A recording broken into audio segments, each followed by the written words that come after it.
Assalamualaikum warahmatullahi wabarakatuh. Bismillahirrahmanirrahim.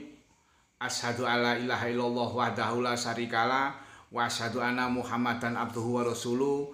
La haula wala quwata illa billahil aliyyil azim. Rabbi shrahli sadri wa yassir li amri wahlul 'uqdatam min lisani yafqahu qauli. Dengan rahmat taufik dan hidayahnya saya masih diberikan kesehatan oleh Allah Subhanahu wa taala pada detik hari ini. Dalam segmen selanjutnya, materi yang akan saya bawakan adalah ghibah atau gosip. Gosip adalah sudah lumrah kita temukan, entah itu di media massa atau media elektronik atau media koran. Atau kebanyakan pagi sampai sore sampai malam itu televisi itu ya ada sebagian yang menerangkan di situ gosip, itu tidak diperbolehkan sebetulnya.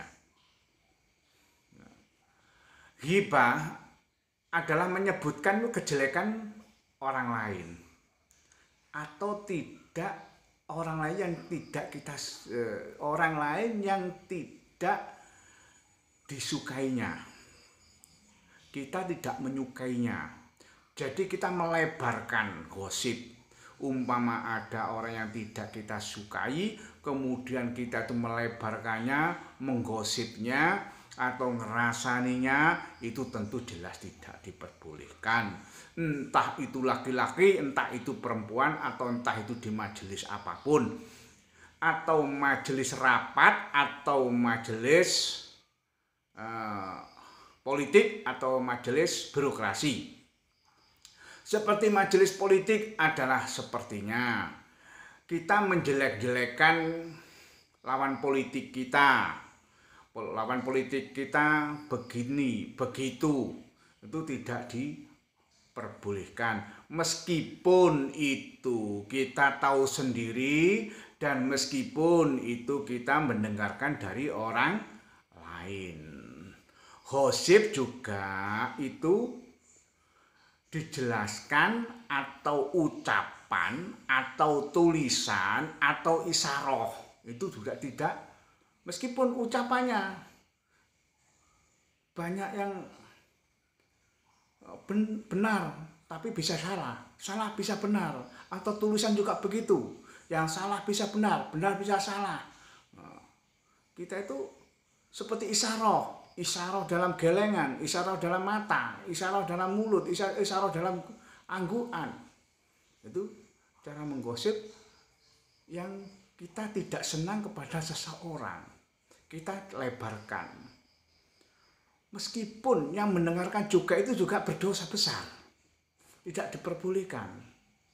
Jadi, bila ada majelis itu menggosipkan atau ngerasani atau menjelek-jelekan orang lain, kita harus keluar dari majelis itu bila tidak mampu menyetopnya, bila kita tidak mampu menghentikannya.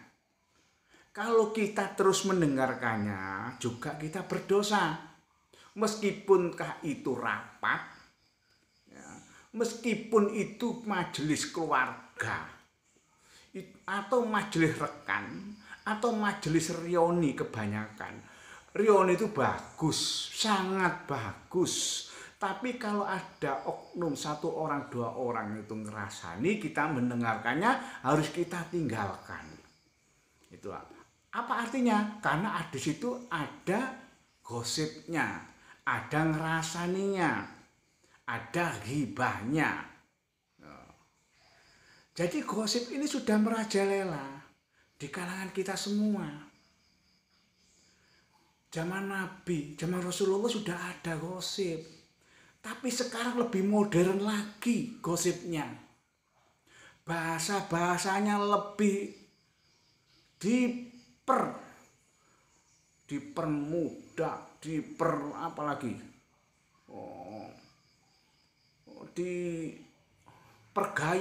dipergayakan seperti bahasa-bahasa Inggris, gosipnya.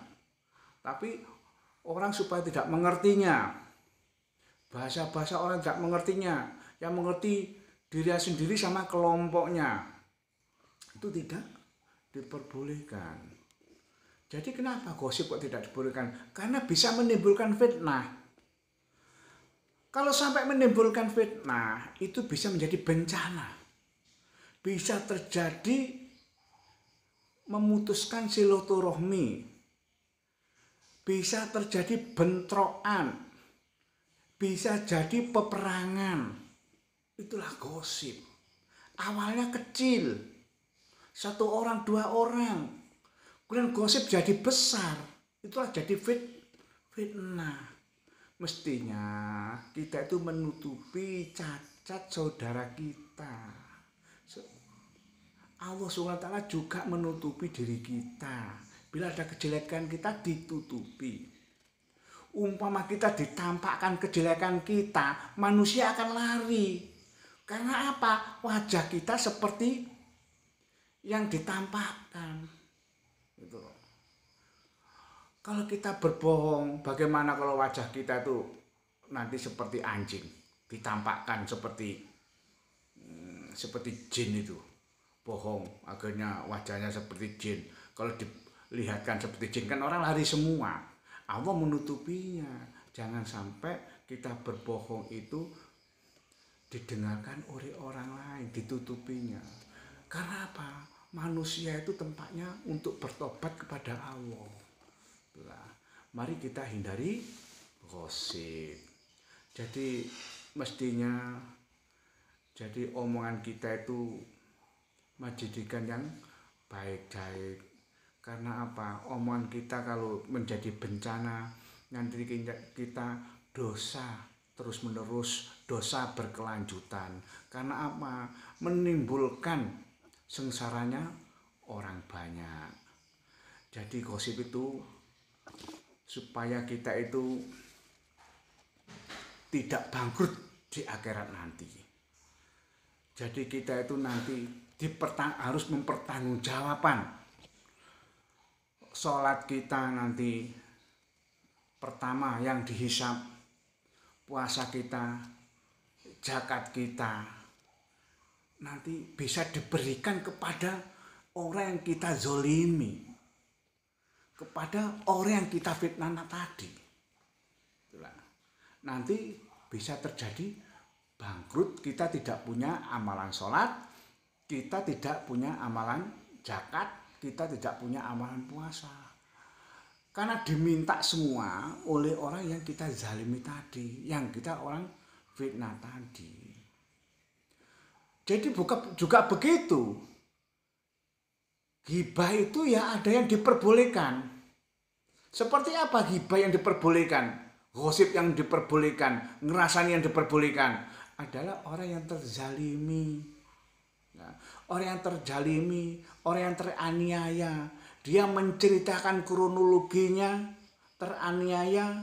Dia menceritakan dijolimi kepada orang tertentu yang dianiaya. Kepada siapa? Kepada orang yang bertanggung jawab yang dalam bidang hukum. Jadi kita menceritakan kepada masalah pada orang yang berwenang. Seperti Bapak polisi. Kita menceritakan kronologinya. Itu tidak masalah. Jadi kita menceritakan kejelekan orang itu. Kalau kita dianiaya, kita terzalimi, itu tidak masalah. Gitu.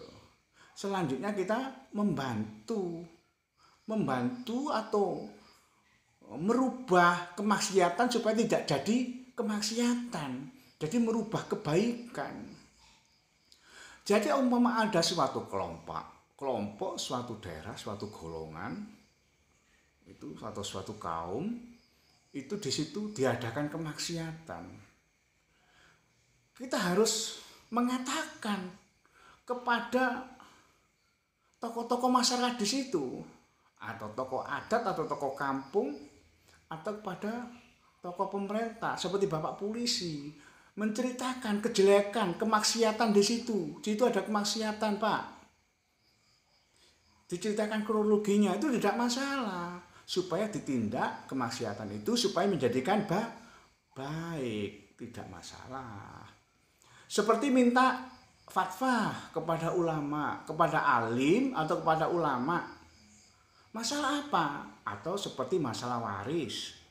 Karena terjadi permasalahan waris, kita menceritakan kronologinya, apa itu kejelekannya, menceritakan pencerobotan tanah itu seperti hak orang lain dirampas, itu kan menceritakan kepada walim ulama bagaimana Pak ini warisnya ini, itu tidak masalah diceritakannya.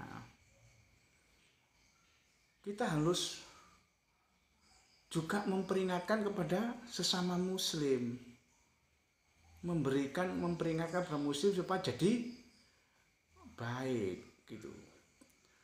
Jadi ada lagi, atau laki-laki mau menikahi si perempuan dan perempuan mau menikahi laki-laki.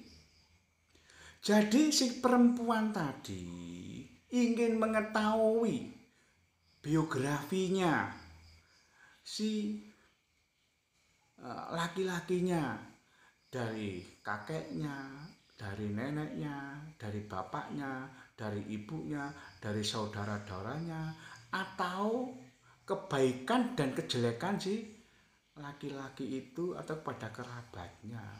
Juga sebaliknya, laki-laki kepada perempuan. Jadi kita meminta informasi kepada kerabatnya, saudaranya, itu bagaimana biografinya, kakek, nenek, bapak, ibu, dah perempuan tadi akhlakul karimahnya baik apa tidak. Itu meminta kejelasan, itu tidak masalah.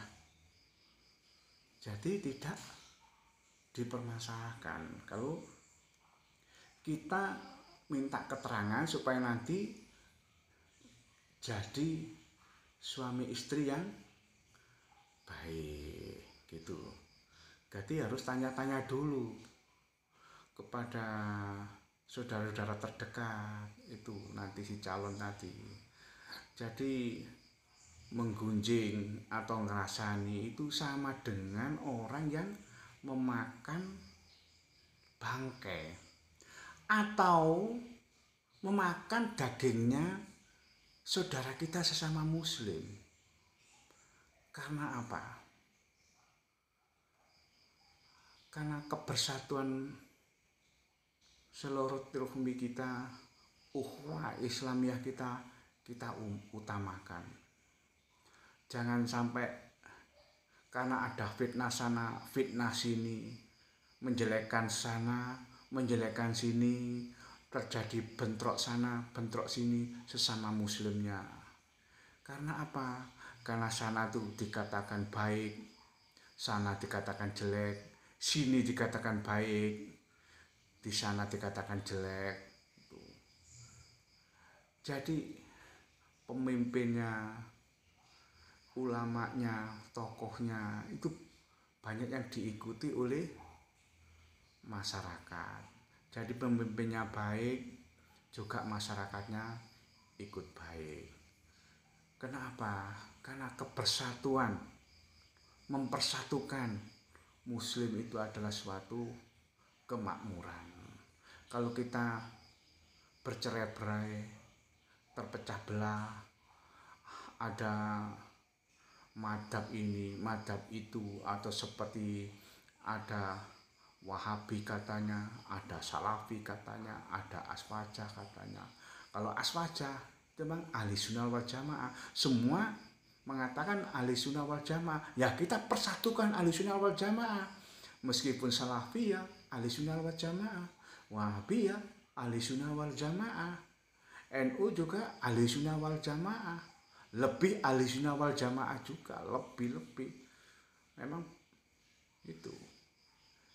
NU adalah banyak tokoh-tokoh ahli sunnah wal jamaah. Nah, mari kita persatukan. Jangan sampai menjelekkan kepada sana, menjelekkan sini, menghibah sana, menghibah sini, ngerasani sana, ngerasani sini, tidak diperbolehkan. Rasulullah SAW pernah bercerita kepada sahabat melihat surga yang tidak ada bandingannya di dunia ini. Keelokannya, kebagusannya, keindahannya sangat-sangat tidak ada di dunia ini. Dan melihat neraka sepertinya tidak ada sejelek-jelek di dunia ini seperti jelek-jeleknya neraka, seperti bau busuknya neraka. Sallallahu alaihi wasallam menceritakan kepada sahabat bahwa dia menemui perempuan yang mencakar-cakar, mukanya berdarah-darah, kemudian jadi rapi lagi, dicakar lagi, rapi lagi, dicakar lagi.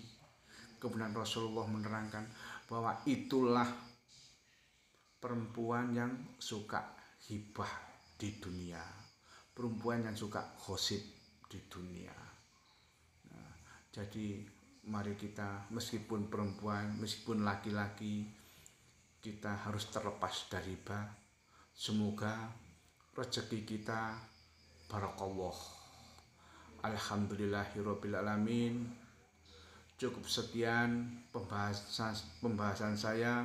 Bila ada kurang lebihnya saya minta maaf sebesar-besarnya. Assalamualaikum warahmatullahi wabarakatuh.